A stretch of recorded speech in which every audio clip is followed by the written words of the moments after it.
Hi, everyone. Hi, Kino. Hi, Kelly. So good to see you again. Hi, guys. Nice to see you. How's everyone doing? Well, besides the the aches and pains of aging, I'm okay. Except for the state of the world, which depresses me on a regular basis. Other than that, how about you, Kino? I'm good. I'm good. I'm glad we have found consistency with the show. I'm glad we're having awesome guests that are coming on for one-on-one interviews, such as Kelly. For listeners, this is not the first time Kelly has been on the show. She's an OG, you know. She's an OG, creating Team Human OG. She launched the panel with us. It was in November, correct? Yeah, it was in November.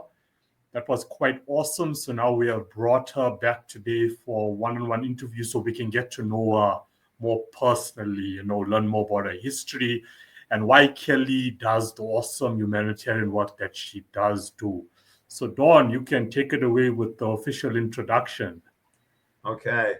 As those of you who've heard our podcast before, our commitment is to bring on folks who can talk about our capacity as human beings to get over our divisions, our tribal distrusts, and find some way of creating Team Human, that we identify with each other more as humans than we do as our smaller tribal divisions. And it's a very challenging, but also I think existentially important challenge for us.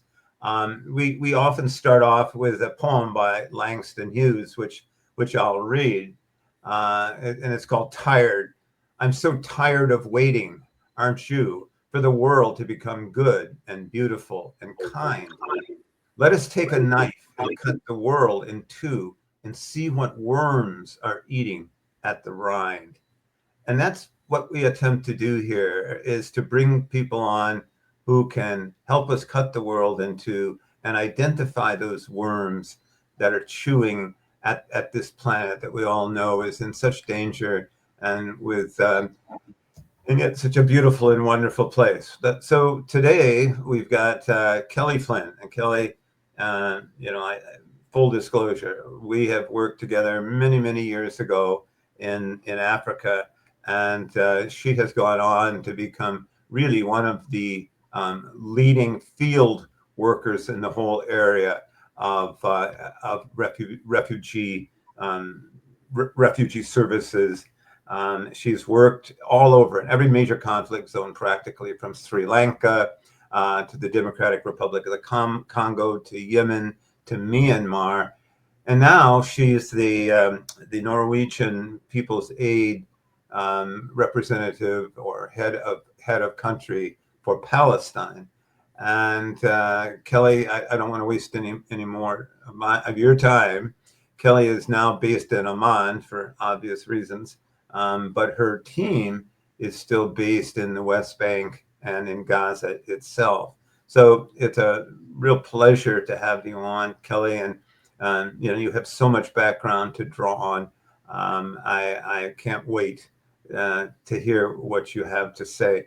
And I was thinking maybe you could supplement the little intro I gave, if you wanted to, and give us a bit more about your background, where you've been and what you've done, and then perhaps concentrate a bit on the situation that is most immediate to you, which is the situation in Palestine and particularly Gaza. Is that okay? Yeah, sounds great. Just really, really glad to have you on. Thanks so much for taking the time. We know what you're doing is so critical, and it's wonderful to have you on.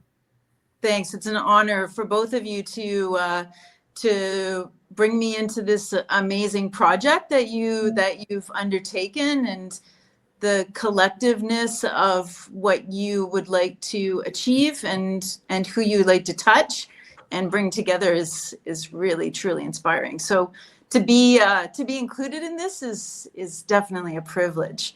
I'm very, very privileged here. To add on, maybe just so that listeners can get a bit more of who I am and maybe why I have what I want to say or share, is I've Don, you took a gamble on me when I was a young professional, back in, gosh, I was in my late 20s, for, training and capacity development work in West Africa. I was given the mantle of tackling gender training, if I can remember correctly, in terms of one of my big areas of contribution with you back on those projects in West Africa was to look at gender mobilization and gender mainstreaming, and in the early days, I think, when gender was in its infancy, I think, in terms of understanding the importance of mobilizing women and girls in community development work, but also giving room and space and voice to men who wanted to champion women in their work. And I think that's something that I've stayed committed to, I think, for the last 25 years. So Don, you springboarded me into many things without probably even knowing it at the time. Well, I'm not sure. I mean, I didn't know where you were going, but I knew I was dealing with a brilliant, absolutely principled, and indefatigable colleague. And that I never doubted. You did amazing work. You related. One of the things I can remember is how well you related to everyone, of any cultural background, and people understood your goodness, I think, and your sincerity. And that went a long way. And you were a damn good curriculum writer too, and facilitator. So enough of that. Let's hear what's going on since then. Since the West African days, I can't take ownership that any of this was strategic. It was all about taking risks, seizing opportunities, having good faith in people to work with and organizations to work with. And since then, I've gone on and worked with refugee and internally displaced people. I've been on the front line, sort of sharp end of the stick, shall we say, on humanitarian response in some very, very complex and multi-layered contexts. I moved into peacemaking with political dialogue and women, peace and security work, ceasefire negotiations, etc., in Myanmar, which was it was also a privilege. And now I find myself, I would say, in Palestine, working with Palestinians, both in Gaza and the West Bank, on what I truly believe is a context of this century that will shape decades going forward. Because in my opinion, what we're seeing in Palestine and what we're seeing in terms of not a collective one voice response to the needs and the rights of Palestinians and the disproportionality of what is happening in Gaza is testing every international framework and legal approach, legal institution, and the diplomatic multilateral environment. And we are seeing, unfortunately, 600 days plus of, I would say, a grave failure of the global community, including the Arab community of this region, to respond to the rights and protection of Palestinians.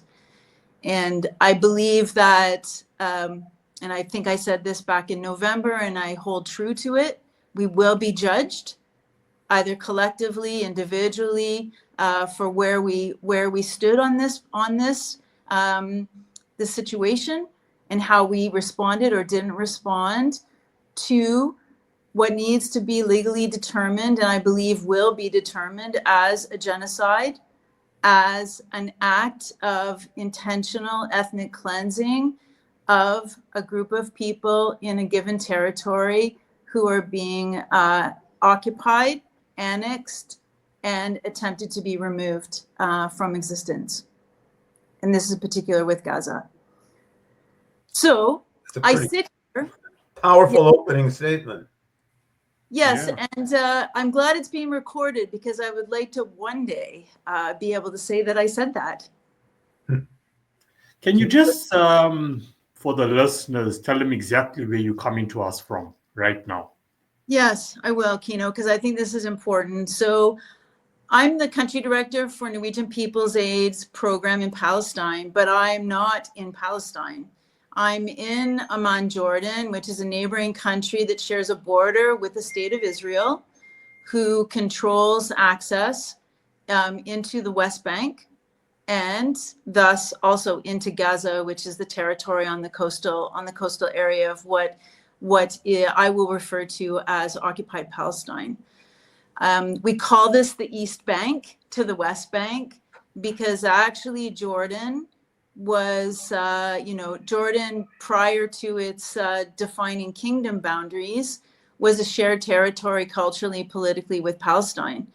So I'm actually very pleased that can be this close to Palestine if I can't be in Palestine, because I'm among Palestinians in Jordan.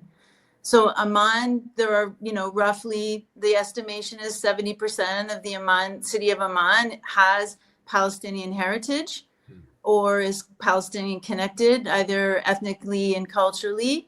And I'm in the closest location I can to Palestine itself. Yes. And so that's right. And I can't be in Palestine because I've been denied entry into Gaza on the UN rotation system.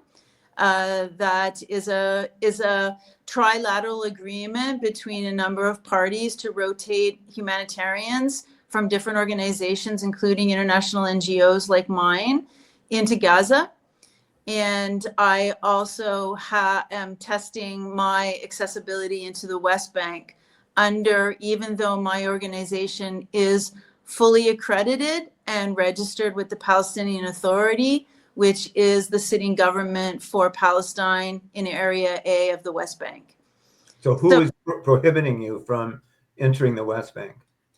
So for diplomacy's sake, I will say that the two main Israeli entities that control international borders, which is the Civic Border Control Service, but also COGAT, which is the official agency that controls or coordinates activities across the Palestinian territories. And this is being done to appease the Israeli government or at the orders of the Israeli government? At the orders of the current coalition government. Coalition government, I see. Yes. So we are in troubled times as humanitarians, both agencies that are UN mandated, as well as those of us who are international non-governmental organizations that have history and expertise in humanitarian response and other core, sectors of comprehensive humanitarian response.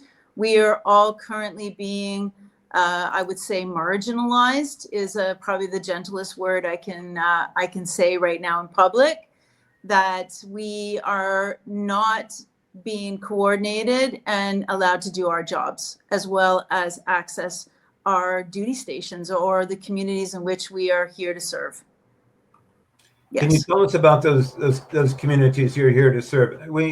At some point, I find myself literally and figuratively turning off the spectacles of yet another massacre of Yes. Palestinians at an aid camp, or another area being flattened by another bombing raid. Can you tell us what your people on the ground are saying it's like to live in Gaza right now? What does it feel like? What does it look like? Yeah. What kind of morale do they have? What hope they have? Just give us a snapshot of what it's like to be in Gaza right now. One word, it is apocalyptic. This is where we're at.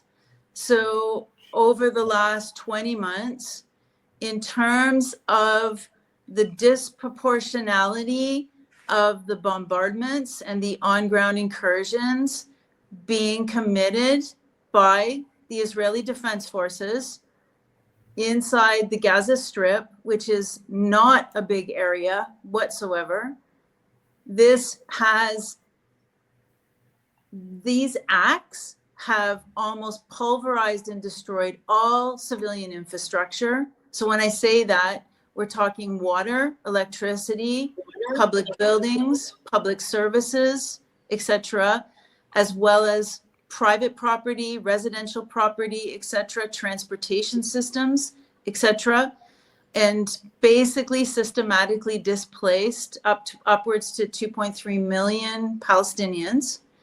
And they are now living in multiple protracted displacement with the inability to even access any aid that is a basic right. Aid is not a privilege, aid is a right.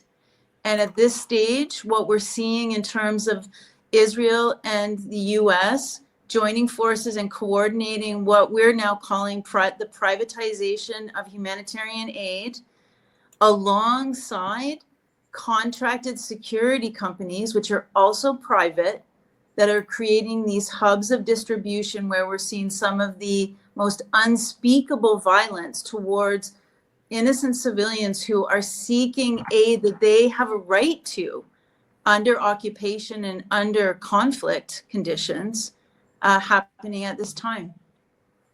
This is nothing that I've ever seen in my 20 plus years in this sector. And this is all happening on the backdrop, Kino and Dawn, of the dismantling of the US aid sector in general and funding, and tens of thousands of professionals globally who are being removed from their projects, their programming, their offices, etc., across sectors globally, from health, education, humanitarian response, democratization, etc. So when we say the world is dark and in a crisis, this is a perfect storm for apocalyptic events that I've never witnessed before in my entire career. And Palestine, unfortunately, I would say in many ways is the epicenter example of what this actually looks like in terms of its human cost and human impact. Dawn, before you continue, I just want to bring up a map on my screen so we can get a visual idea of the region itself. That's a good idea. Sure.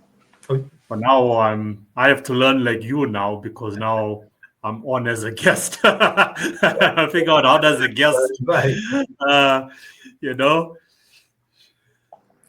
So I know, Dawn, just maybe while Kino's doing this, I know we you were interested in sort of my background and what I've done, and we went right into the deep end in terms of what Palestine is presenting me as a professional, as a Canadian expat in the world in this sector. But I do think this is timely and quite a relative example of really the level of crisis that we're at across the board in so many ways for so many reasons.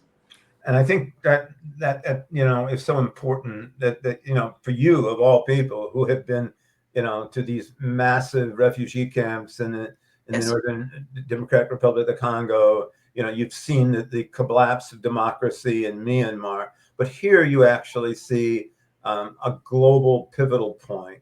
That this is a crisis, as you say, that's going to define world affairs, and more than world affairs, I think world society, global society for generations to come.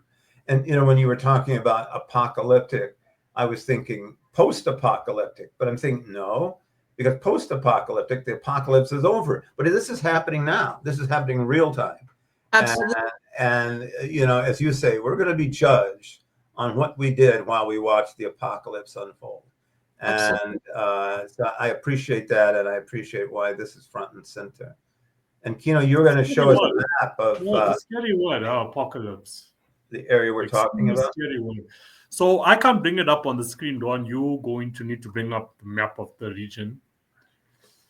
Okay, so this is the region we're talking about, we're looking at. Yeah. Now, I don't know. I don't know if I can expand it. Or Okay, not. so if I zoom in, can you see it? Yeah, here's It's right over showing. here, Gaza Strip, right here. Yep. So we're looking there. That's where we're at the moment. That's all there is. What is it? Something like 240 miles long, Kelly? Yeah, it's, I have it's no bigger than basically the central downtown area of Hong Kong. Really? Is sort of a good comparison. And 2.3 million people. So it's one of the most heavily population dense areas on the planet. And I think I need to state this because it's not good enough for us to say this is complicated. So thus we don't want to try and understand it. I think what needs to be understood is that the citizens, the people of the Gaza Strip, cannot leave the Gaza Strip. So this is literally, and I'm sorry for this analogy, but this is a killing box where you have 2.3 million people who are not permitted to leave. They have the Mediterranean on one side, and they have an Egyptian-controlled border to the south and an Israeli-controlled border to the north and the opposite side of the Med. And there's no way out. So when we say it is sealed, it is a sealed territory. It's occupied and it's besieged at the same time. We used to say who's it was controlling this water space? Like this. Sorry? So this is the Mediterranean. Now we look at the Mediterranean, yeah. This part. The Eastern Mediterranean, exactly. Yeah. So what's happening? Who's controlling these waters? So the Israelis, so before you hit international waters, there is Israeli controlled water in the Eastern Med.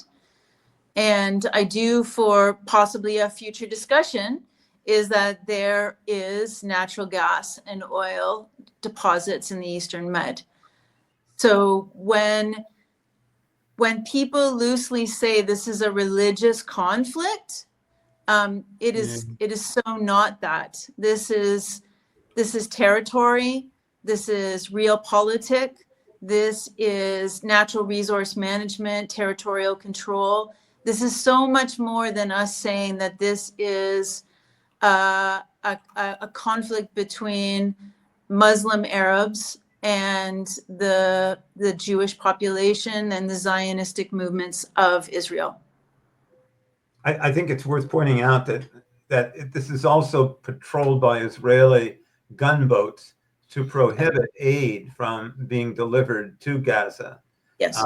And in fact, Greta Thunberg right now and a crew of 17 people are trying to make their way to Gaza and are fully expecting to be attacked, boarded, who knows, by the Israeli Navy to try to dramatize the difficulty of getting aid. So yeah, you've got water here, but the Israelis control access to the land from it. So there's no availability of aid from that quarter as well. Is that correct, Kelly? It's correct. And Don, even more so, that all of the border crossings into Gaza right now are closed, and no aid has gone into Gaza since March 2nd. Good Lord. So we are looking at a total aid flow embargo into Gaza, which includes food, water, and basic medicines. I wanted to say one thing before this catastrophe. Those of us, many of us, called Gaza Strip the largest open air prison in the world. Yes. And because there was barbed wire around the whole thing, and as Kelly pointed out, you could only leave if you were going to work for cheap wages in Israel, and then if you went through 18 different border checks, and then you went back. But what you're saying now, without any aid, completely sealed off, what's the objective? I mean, you can't even starve people out because there's no place for them to go. Well, you can continue to starve people, which is exactly what's happening. So we are seeing, and that there are technical definitions of famine and starvation that are backed up by evidence, and we know this is happening. The other thing that's difficult is that the movement of any internationals who are currently in Gaza, either with UN or INGOs, are not permitted to move freely around the Gaza Strip. So we have right now going into over 80% of Gaza itself is being either controlled by the Israelis or is an active buffer zone or a conflict zone. So we are seeing the erosion of any area within already a very small territory being monitored, controlled, or actively bombarded by Israel 24/7. Sure. You mentioned that this isn't just limited to Gaza, but we're starting to now see the same tactics being used in the West Bank. And for people who aren't familiar with that, maybe you can explain to us how there's two Palestinian governments and how the West Bank is actually broken up into many small holdings that are, even those are under attack by so-called Israeli settlers. Yes, absolutely, Dawn. So the West Bank, which is a larger territory that shares the border with Jordan, which is controlled by Israel, is what we refer to as the West Bank. And under the Oslo Accords, which was a negotiated agreement that has more or less fallen apart in many ways, that's also for another discussion, there is Area A, B, and C. Area A is totally controlled security and governance by the Palestinian authorities. Area B and C are more problematic because they're shared areas of control between Israel and a very weak Palestinian Authority. And that area, particularly the northern part of West Bank, is currently under very heavy Israeli Defense Force incursions. And the demolition of refugee camps and private property is happening at the same time of land grabbing by Israeli settlers, either through settlements or through what we call illegal outposts. And this is being sanctioned and legitimized through ongoing legal legislative changes by the Israeli government to continue to grab land and seize land from Palestinians in the West Bank and have it become territory held by Israeli settlers. And the violence that we're seeing in the West Bank and the displacement of card-carrying Palestinian refugees in long-standing camps there are being displaced at numbers that historically we have never seen before. And when you say they're being displaced, where are they being displaced to? They're being displaced to either areas that they can get to either on foot or areas that are adjacent farming areas, agricultural areas, or they're fleeing to Ramallah, which is the capital of the Area A section of the West Bank, or they're looking at opportunities to leave Palestine altogether. I've been told anecdotally, so please, I don't have the evidence behind this, but I know that there are people who are tracking it, is that we're seeing the largest movement of Palestinians out of occupied Palestine to Syria in the wider region. Yeah. And where you go and how you go depends on whether you have documentation or not, or what kind of identity and profile you hold, and what your options are based on this. Last week, or 2 weeks ago, when we were talking to the Afghani women, two of them had fled to Iran for safety. Yes. And I said at the time, boy, you know you're in trouble when you're an Afghani woman and you go to Iran for refuge. Well, it must be the same way for a Palestinian fleeing to Syria. I mean, that's exactly. I mean, Syria, being seen as a safe haven or place of refuge is is existential unto itself, I would say. Yeah. Well, there's a couple of things I'd just like to throw in, and Kina, you come in whenever you want, but some of the comments you made earlier is that what we're looking at now, as a global society, is the testing of every international convention and institution in regard to this Gaza massacre. I think that's pretty telling.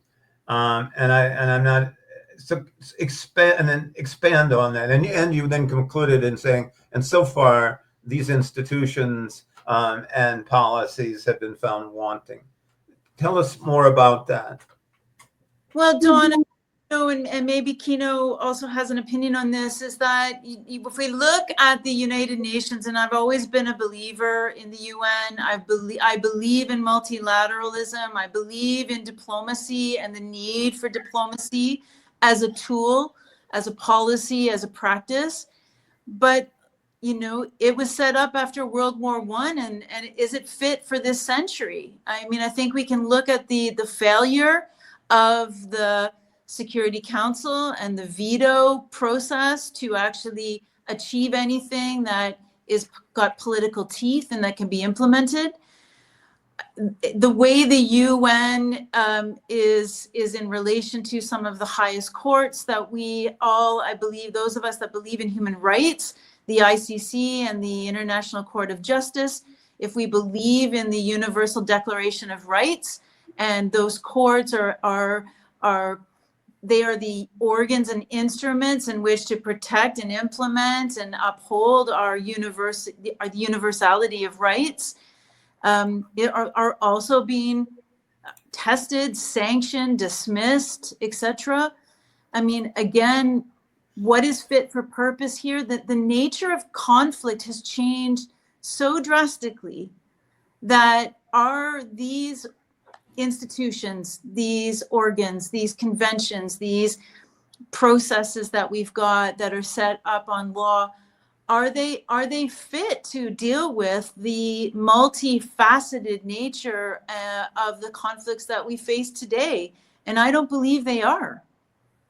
I mean, I agree.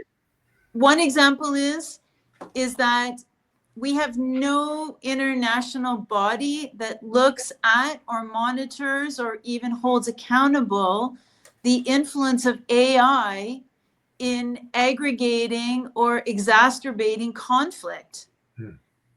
And all of the institutions we've set up post World War II can't even keep up with the pace of technology and what this is bringing to the fore in terms of how it's shaping and creating conflict or intercommunal violence and having groups and communities and parties turning on each other. I mean, that's just one small example. And even like the International Court of Justice and some of the others, they have absolutely no mechanism for enforcing their decisions. Exactly. So what they're being shown is to be completely impotent in their ability to significantly intervene into these international conflict areas. Yes. So again, without the ability to enforce, these are meaningless institutions and essentially meaningless, except in the moral and ethical sense. Exactly. Meaningless decisions. I think about Jackson, Stonewall Jackson. He is the one who ordered all of the Cherokees and the 5 Eastern tribes moved to Oklahoma, ripped out of their homes, not unlike this in some ways. And the Supreme Court ruled against him. And the president said, okay, they made the decision. Let's see them enforce it, because he had the army in his control. So this is what we're kind of seeing here playing out on a global scale. And how do we get around that? I mean, it's massive reform. It's us finding different ways to work with each other and to still keep the values of what all of these, rights are based on, as you say, the ethics, the values, the recognition of what shared human dignity is. Developing or reforming systems that deal with a very modern, complex world now needs to happen. But unfortunately, this is happening at a time where funding and donorship has never been more under threat. And we don't see the crosswalking of profit from private sector, from the information technology sector being invested in the sectors that I work in. We don't see this happening. And if we do, we look at the this deadly experiment of privatization of aid through the Gaza Humanitarian Fund, which is this sort of window dressing organization that's being set up by Israel and the US alongside private security contractors. This is by design. I mean, the world, we should all be afraid of this, not just for Gaza and not just for Palestine. This is a design of a model, a business model that for me is frightening. And every time I see it fail, and the cost of human life at that failure is beyond excusable. But if it fails, we should all be very relieved, because it becomes the blueprint model of other humanitarian response around the world. That is terrifying, in my opinion. If I understand you right, you're saying that this privatized, which is of course also the American model on everything, this privatized model takes control of aid out of the hands of humanitarian aid workers and politicizes them, puts Absolutely. them in the hands of the political, who are then backed up not by the United Nations peacekeeping force, but by the equivalent to Blackwater, some private. Yes, absolutely. So it's the militarization, weaponization of humanitarian aid with a political agenda, and that political agenda, as the example for Palestine, is continued occupation, annexation. This is not humanitarian action. Yep. Kelly's 100% when she said it's a business. Okay, war is a business. It is what it is. So for us now with this platform, we have to be innovative and we have to work outside the box. Mm-hmm. You know, if we look at the conversation we had 2 weeks ago with the Afghan girls, they got sponsorships from individuals. They created Kaj Education, and that's how they're getting their education. So we need methods. This is more, requires much more. But we have to work outside the box. I mean, the whole point of having this conversation is to bring enough awareness to it virtually. And if the masses can collectively come together and keep putting that pressure on the powers of the world, because they can stop this whenever they feel like it, if you really think about it. They're just not stopping it. So we need to use this platform to bring more awareness to it, to put more pressure. I mean, all around the world, people are protesting, but they're getting shut down. Look what's happening in Los Angeles at the moment. Now they sent in the whole army now, to put a stop to all the protesting that's going on there, all this humanitarian work, if you have to ask anyone, people who are fighting for their beliefs, and they're getting shut down by the powers of the world. But we still have, the majority. We still do. Yeah. So we need to start fighting back. We have to start fighting back. But the only way we can do that is to get the message out there as best as we can. So I guess with that said, Kelly, if there's anything that you can say right now to the world, not to the authorities, not to the UN, not to the government, what would it be? What would your solutions be now in order for us to bring this to an end? It's an ambitious goal. But anything is possible. I believe that, anything is possible. We can try. So what would you say we can do? Well, what I can say is conflicts end, and so do genocides, depending on what label we're using. So I do believe there will be a cycle the cost will be immense, and we know it historically has been, and that will continue, but conflicts will end. I would say that for me, I have to always keep looking for opportunities in chaos and crisis. We have to continue to look for the hope and the opportunity and the steadfastness of people who don't give up.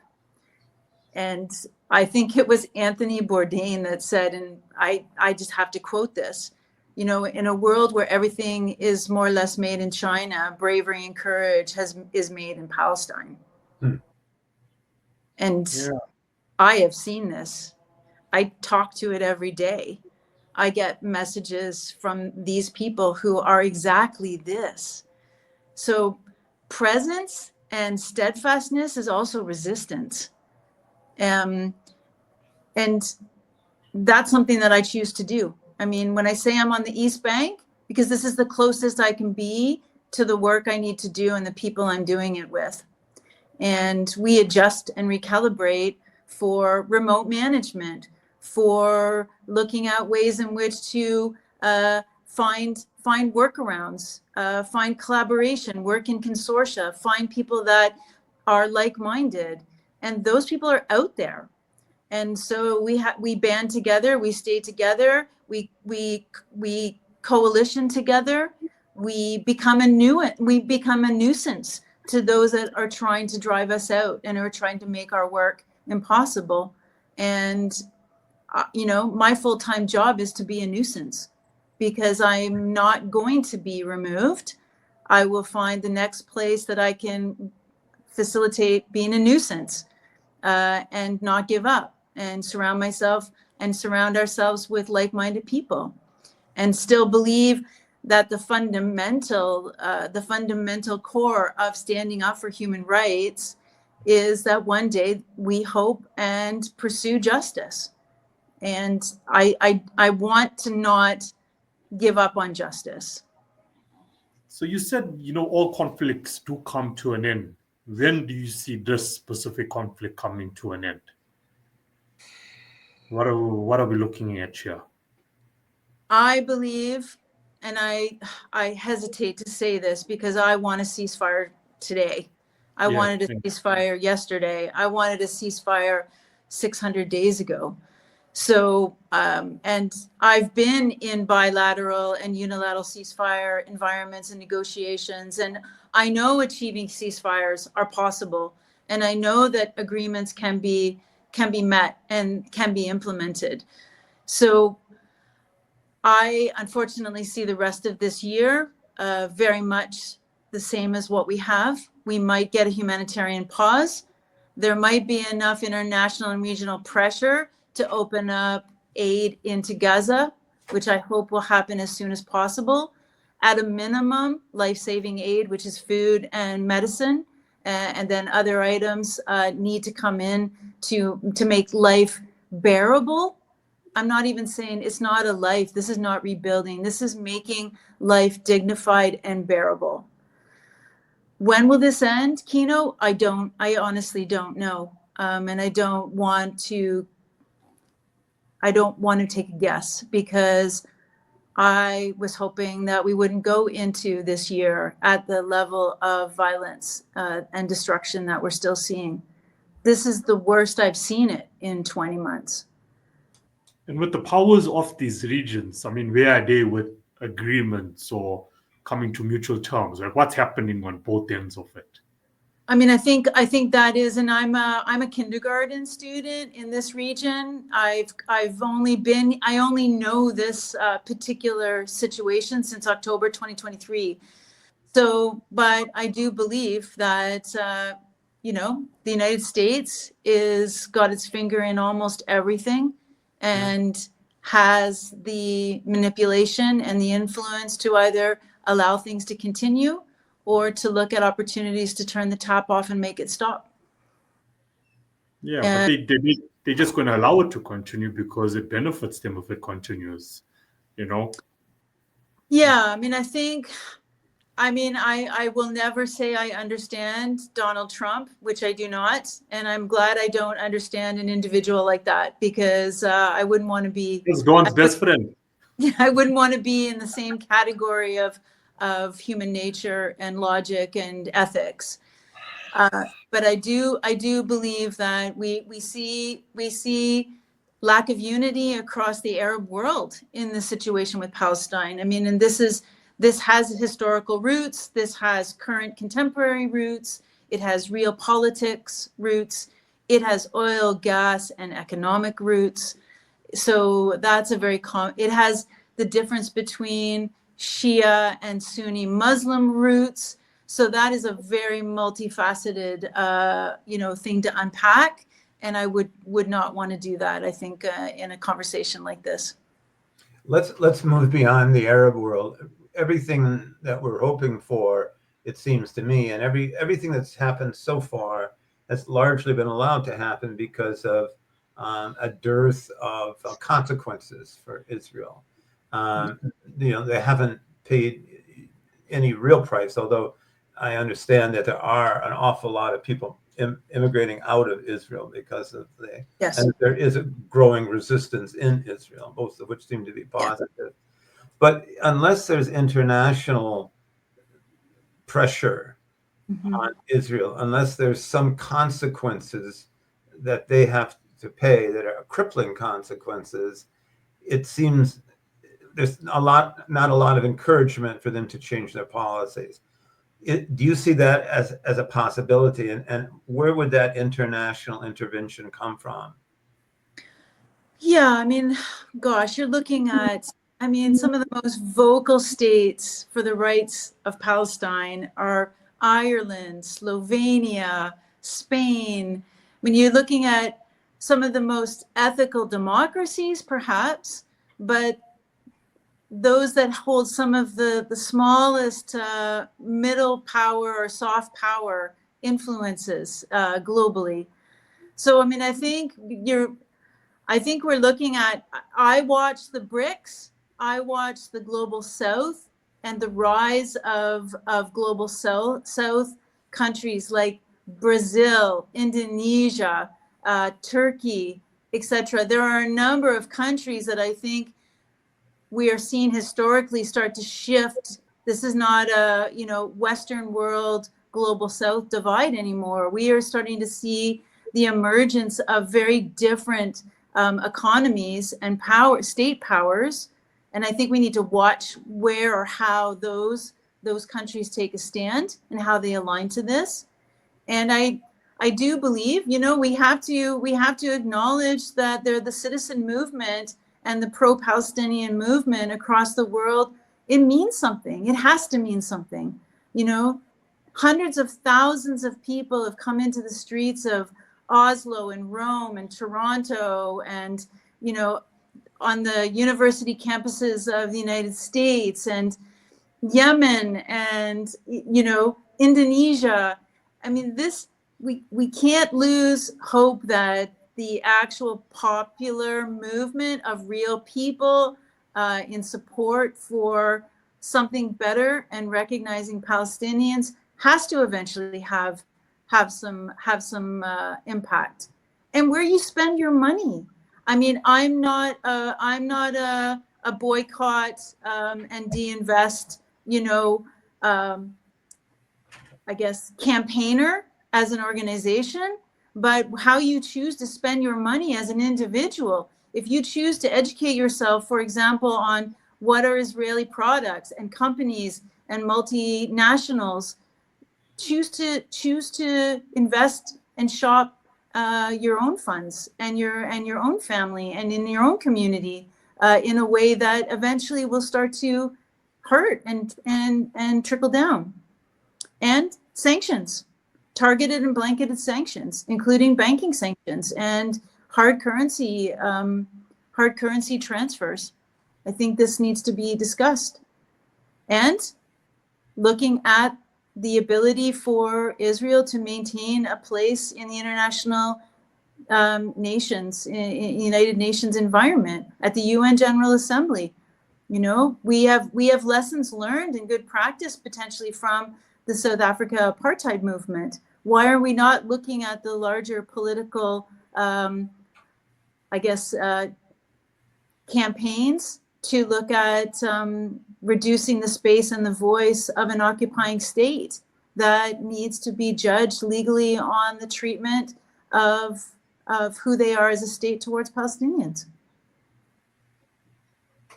Let's take an example like Canada. You and I are both Canadians. What could and should our government do to put? I mean, because everything you say, of course, is true, but it all depends on political will, right? I mean, not at the individual level or the popular level, which thank God is acting, with more and more. As you say, it's more and more of a mass movement, but still. I think that the primary capacity of that movement is to put pressure on political entities to take more decisive action in regard to sanctions and that kind of thing.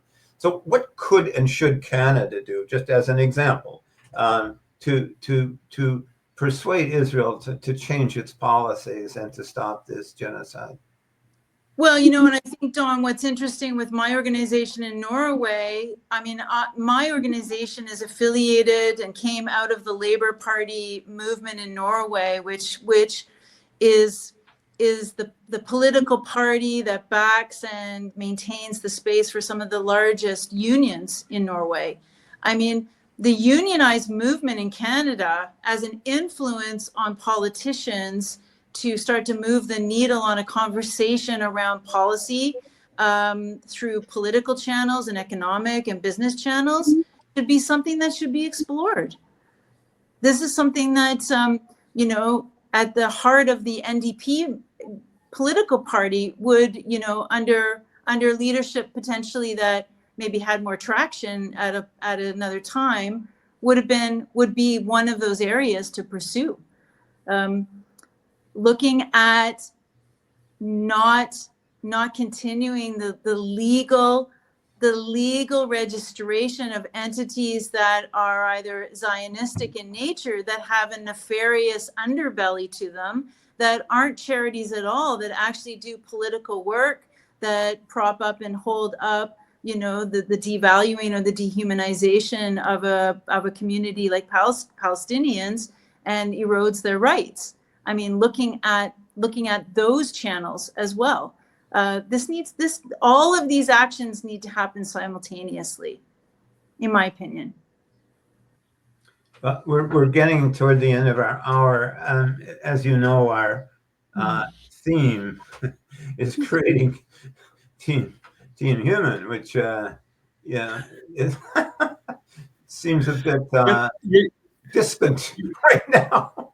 When you listen to Kelly, okay, I mean, I don't know about you, though, but my head is just like so overwhelmed with thoughts at the moment, because I'm thinking to myself, we can use this platform we have, we masters of this digital era, we can push the message out.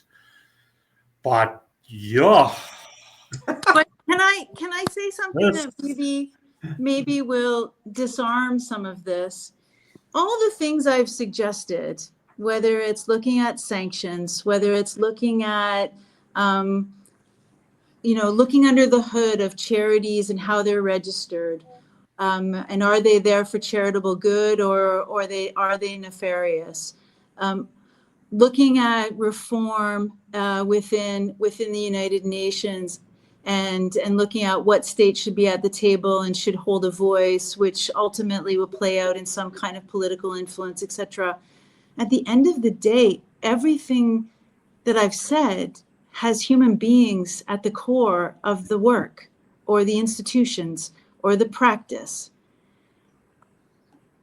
Yeah. That's it. Yeah, go with that. I mean, it's all, again, the ultimate solution is seeing the similarities rather than the differences. Finding the commonalities rather than... Don, can I say, is also seeing yourself as a human being in a community that's not being treated humanely. Well put. A human being is part of the human community. It's not other people aren't being treated humanely. And what causes people to step back and say, wait a minute, we're all humans, and I'm part of a group, or personally, I'm not treating those people humanely. I need to change. I need to change that. How do we accomplish that, as you say, at the personal level? Well, and if I use Palestine as the example, which I have to, because this is at the forefront of what I do, basically 24 hours a day, 7 days a week right now, is we don't stop talking about this. And if we're not talking about it, we start talking about it. With everybody around you. Everybody around you, your family, your neighbors, the person at your local grocery store, where you get your coffee. Absolutely. And you break it down from the straight political and the sort of the accusatory to the human. Yeah, we're absolutely. human. Do you understand the inhumanity with which these people are being treated? Absolutely. And so that people respond at that human level. So in a way, you're talking about doing just that, creating Team Human. Yeah. Where we start to see each other as brothers and sisters rather than members of competing tribes. Absolutely. And all of these things, and again, for Palestine is the example, the black and white Palestinian kofia, has been politicized and is a symbol. And, I say to people, why are we upset? Why do we detain or beat or fire tear gas at a young protester who's wearing a keffiyeh, but we're not enraged when we see an amputated infant who has no remaining family left in the Gaza Strip? Why do we disproportionately put our attention and our response to something like what we don't understand is an everyday Arab scarf worn either around the shoulders or the head of an individual, and that we're not outraged at the thought of a child who's left with no limbs and no living relatives? Isn't the irony that that scarf is a tribal symbol and Absolutely. amputation isn't?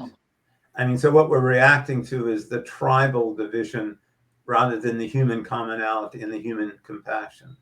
That almost seems at times to triumph over our humanity. And I guess that's what we have to do. Very briefly, I mean, you saw so many similar situations in Myanmar, where you were trying to work with 16 different armed minority groups? Well, I think, Dawn, at one point there were over 21, but those that actually signed on to the National Ceasefire Agreement, which was a nationally led process, we were working, I was working between, 8, 9 to a dozen of those armed groups. Yes. And what did you see any hope then of those groups? I mean, what's happened, of course, is a tragedy of almost unbelievable proportions that has unfortunately slipped off the main page. But did you see hope there for overcoming and to finding that common humanity? Yes, absolutely. Absolutely. And, I think what was interesting about Myanmar, which you could crosswalk this to some degree to Palestine, because that Palestinians want this as well, is they wanted, a recognized state, either a federal democracy. They were demanding a form of democracy that would recognize different ethnic groups within one shared territory.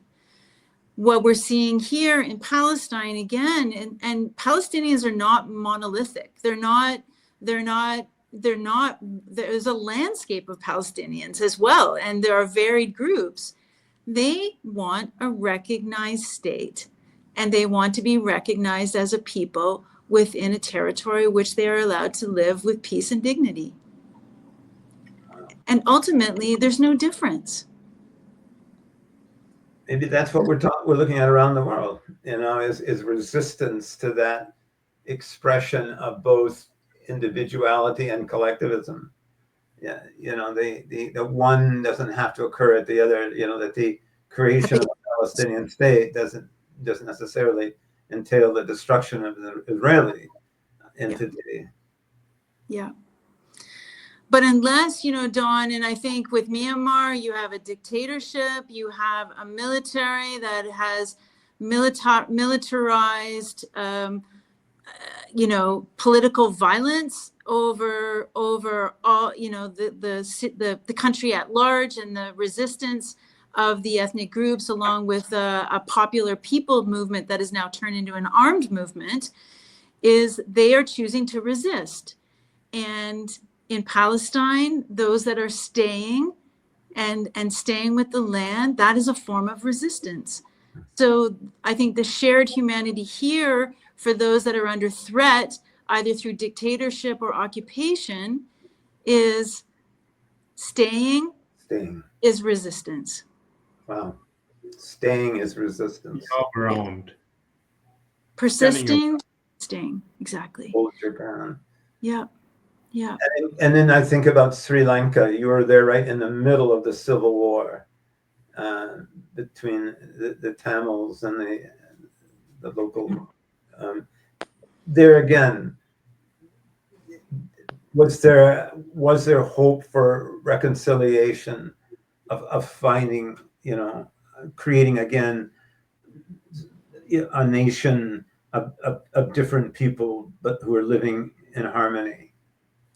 Yeah, I mean, I think for Sri Lanka, Dawn, the problem with the political agenda of the LTTE was to have a Tamil-controlled state on a very small island nation, and they didn't, there weren't a lot of concessions made to look at alternatives to this, and ultimately it led to the demise of the LTTE. I think the other factor here was the impact that the Asian tsunami had, just how that environmental impact, how that really cost the LTTE politically and being able to maintain their territory, care for their people, and also provide a humanitarian response. The erosion of the LTTE, I think, was in many ways an example of things converging at the same time that did not allow for them to be able to, pursue their territory and their separate identity.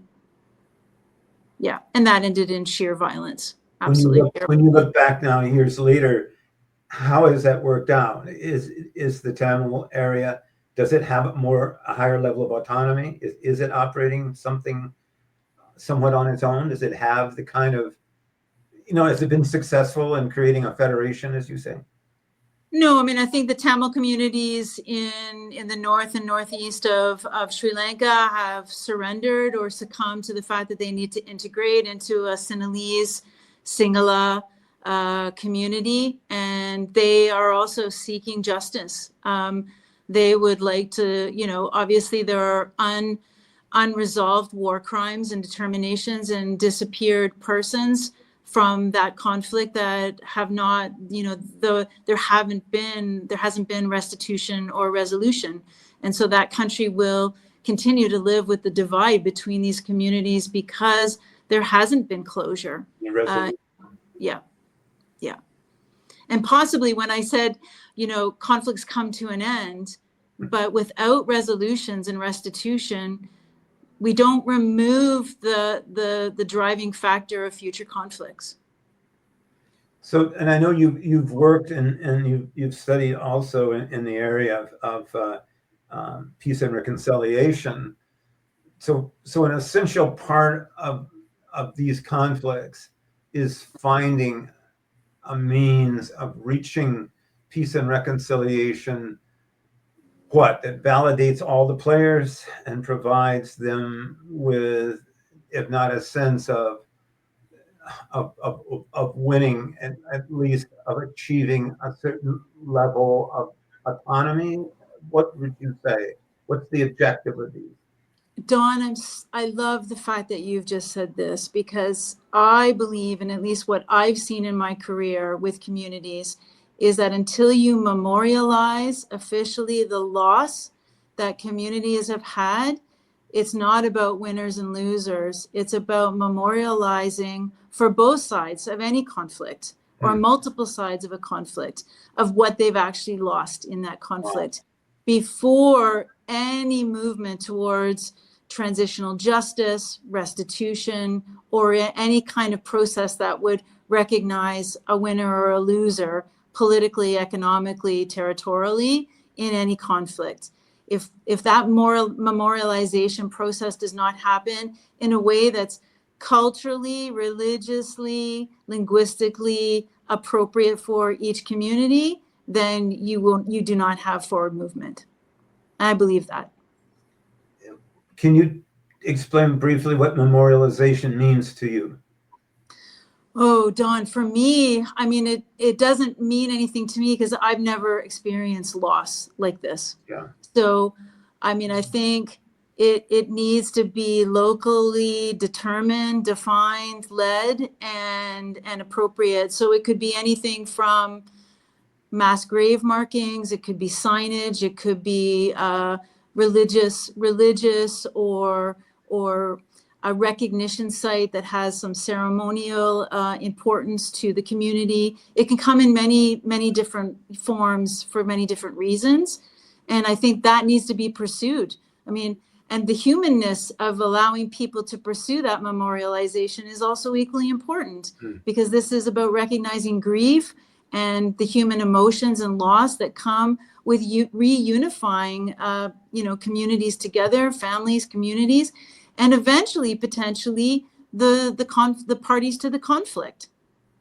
Yeah. I'm thinking of the, like in both well, of course, in Rwanda, where the skulls of the people who were killed in that massacre in the church have been maintained and as a shrine. Yes. It's yeah, and then in Cambodia, where we have these terrible shrines to the lost during the Pol Pot era, but it does recognize the loss. It's a stage of grieving that allows people then to move on to pursue some kind of peaceful existence and coexistence. Yeah.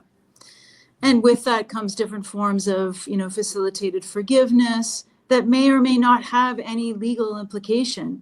And that's equally important. I mean, I think we've learned that from some of the greatest leaders like Nelson Mandela, or Desmond Tutu, where, forgiveness doesn't start in a courthouse or a courtroom. It can actually really start with, in a neighborhood or in a home or a compound or a church or a mosque or a pagoda. It has to be very much unique to the context and to the people. Or even in individual heart. Yes, absolutely. And that would be such a great topic to explore on an episode with this project that you're on and this team that you want to build, because those people, those experts and people who've experienced what it is to facilitate forgiveness and memorialization, they're out there. Those people are out there. And you've met them. Yeah, I've met them. I've listened to them. I've listened to their ideas. I've funded some of the ideas. I've had plans on paper saying when we get to a point in this conflict or we get to anything that we could humbly call post-conflict, let's do this. So I know they're out there. And they're good people. I know what Kino was saying too. I mean, what we realize that this is just a drop in the bucket, but it's like, we go back to what you said earlier, what can people do? They can do what they can do. Yeah, and listening to you has been a real delight. Has been inspiring. And if people come away with a better understanding of what you're dealing with, what you're seeing, but also with your hope and your determination, and the fact that you have some potential solutions. I know when Kino just want to, what can you? Oh my God, this is so overwhelming. But I mean, there are ways forward. There are ways forward, and we have to work together to find them and then implement them. Absolutely. Demographics, let's just say between 14 to 20, 21, 22, in the area itself. Is there any means like for us to like get this recording out to them to listen to it? And because they are the leaders of the future, right? Absolutely. And the change, they will be, you know, the individuals who bring the change in the future that ends the conflict, because how they thinking now is not very, very different. You know, they push politics aside, they push cultural beliefs aside, they push religion aside. Is there any way that we can, you know, reach out to them and let them listen to this episode and hopefully some way, somehow bring them on to also join the team? Well, Because certainly, yeah, I'd be very happy to brainstorm, you know, off recorded session with both you and Dawn on how to do that, because I do believe, and I know it's a cliche and it sounds like a cliche, but young people I will be handing this career space of mine over to a new generation of young people who are coming up the ranks behind me. And yeah, we have to look at ways, you know, I do believe, and Dawn, you are one of these people for me, is be the person that you needed when you were younger. Be the person that you wish you had when you were 18 or 21 or late 20s. Yeah. Be that person. We have the ability to do that. Yeah. And you just went home for your daughter's graduation, and we get older, but that doesn't mean that our values and beliefs and determination has to erode. Absolutely. We just have to pass it down. That's all. Exactly. And, you know, one thing that I, you know, and Kino, I have a 15-year-old turning 16 and an 18-year-old. And I stood with young people, you know, last week on Vancouver Island, and they don't know the questions to ask. So start the conversation with them. Don't be afraid to start the conversation with young people, and make them feel comfortable that they don't have to ask, you know, Einstein level quality questions in which to be part of a conversation about important topics and issues of the day. Open it up to them, start talking to them, listen to them. Yeah. So let's talk about that. Let's talk about that. I want to correct something I said earlier about Jackson. It was Andrew Jackson, President Andrew Jackson, who ordered the clearances, the Trail of Tears, which resulted in 10,000 Native people dying just on the trail itself. And this is what we're seeing again. You know, that with no with no restraints, no guardrails, these people in this almost absolute power are able to do the most inhuman things because they don't feel that humanity. You know, I go back to my idol, Pepe Mujica, the former president of Uruguay, who said, "Power doesn't corrupt. Power simply reveals your true character." And I think that's what we're seeing over and over again with these people, is that the power is showing who they are, and it's corrupt. It's you know, the famous statement by Musk that empathy is the downfall of Western civilization. I mean, you know, any psychologist will tell us that empathy is an essential part of being human.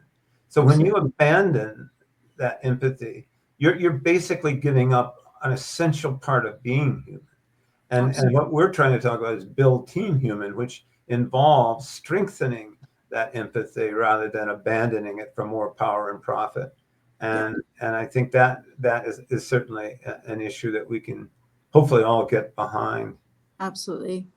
Listen, sorry, go ahead. I was going to say, I just need to thank both you, Kino and Dawn, for doing this with me, because I'm going to stand by my opening statement, where we will be judged on what we did or didn't do, or what we did talk about and what we didn't talk about during what I do believe will be morally and legally defined and determined as a genocide in the Gaza Strip, in occupied Palestine. And you've allowed me to have this conversation and record this. so that I know what I try to do. Thank you so much. And I mean, it's a statement of such authenticity, it's coming from a heart, and I know how big that heart is. Thank you. It means a lot to me too. Thanks, Don. Yeah, the easy part of this podcast is the recording. The hard work is after this. Getting the message out there best way possible, using different tactics, so we can bring more awareness to the topic. It's there, and it will be there. And if you want to show it to your grandkids 20 years from now and say, "This was what I did. This is what I did." And you both did this too. So it's not just me, is that you wanted this conversation for your own reasons. And that's commendable. Thank you. Yeah. No, I mean, thank you. I mean, if anything, you have a harder job than any one of us. Yeah. The task that you have at hand. We just, create the platform using our expertise and skills to push the message out there, living in this podcasting digital era. I mean, it's decentralized. No one is controlling this conversation. No one can control this conversation. We are here to get your message out. So, people can start, thinking for themselves, hey, look what's happening there on the Gaza Strip. We need to pay attention to that, because we're not listening to it on the mainstream media channels. Exactly. It's not on the radio stations. They're not telling you, what's really going down. I feel we live in a very selfish world with a lot of selfish humans. I was talking to another lady. She's in Hawaii. I spoke to her a few weeks ago, and we touched on, the Pope passing away and how everyone is celebrating the new Pope. And I'm like, what are you celebrating for? Like, what is there to celebrate? The Pope and the Vatican can do so much good in the world. They could end this war. That's how much money they have, right? Yeah. So what are we celebrating? What are we really celebrating when a new Pope is elected? And keep in mind, I was brought up a Catholic, and I am still questioning. I am questioning the faith that I was brought up in. I'm questioning the church. I'm questioning any form of religion. What are you really doing? You have the means to do so. So all these millions of people around the world who are celebrating that there is a new Pope. Okay, what is this new Pope really doing for the world itself? Just like how you mentioned a kid who has lost every single relative he ever knew, mother, father, auntie, uncle. What's next for him? Where does he go? Yeah. He doesn't know what he's going to eat today or tomorrow. Exactly. And that should enrage us. Yeah. Enrage us. If anything, my message to people out there, and I mean, I'm going to generate a lot of short clips, with all that Kelly has said and Dawn has said, and also, with what I'm about to say, that humans need to, excuse the word I'm about to use, but wake the fuck up. Come on. Really, wake up. Yeah.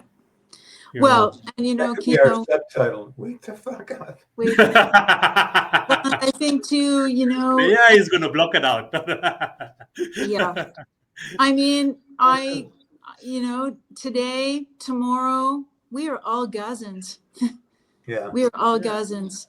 Our freedoms, our rights, our pathways to what we feel we have in our democracies, this needs to be protected. And if we don't understand that as a collective, as a community of people that hold these things in high regard and high value, if we shelve those because we don't want to take the risk to talk about or respond appropriately to what's happening in Gaza, then we're also slating our own security and our own democracies and our own assumptions that all the things that we think are protected and secure for us are protected and secure. There's no international community able or willing to reinforce and support basic human decency, basic human rights anymore. And, you know, more, I just was reading an article about a guy, this new philosophy called the Dark Enlightenment, where these billionaires want to go back to a kind of feudalism, to where, you know, there's the idea of democracy, of human autonomy, is subsumed by the divine right of wealth and power, and I think that if there is no international consensus about the protection of a vulnerable people like Palestine, then how can we look to that community for leadership and protection of the most basic kind of human rights anywhere around the world? Absolutely. Now, if it's okay with you, we're 1 hour and 20 in. I'd like to finish here, but I want to thank you, Kelly, so very much for this. It's been moving and touching, and obviously we wish you all the best. And Kino will do his magic with this and get it back to you soon. Yeah, what would be cool for us to have, in the next few weeks, hopefully, one of the guests I want to bring on, she's an author from the US, CC Robinson. So before she became an author, she used to set up clinics in post-Civil War countries, to assist. And I wanted, Donna, will send you all the information tomorrow about her. So, it'll be cool to have her and Kelly on same show. We get one more person, and that will be our next panel.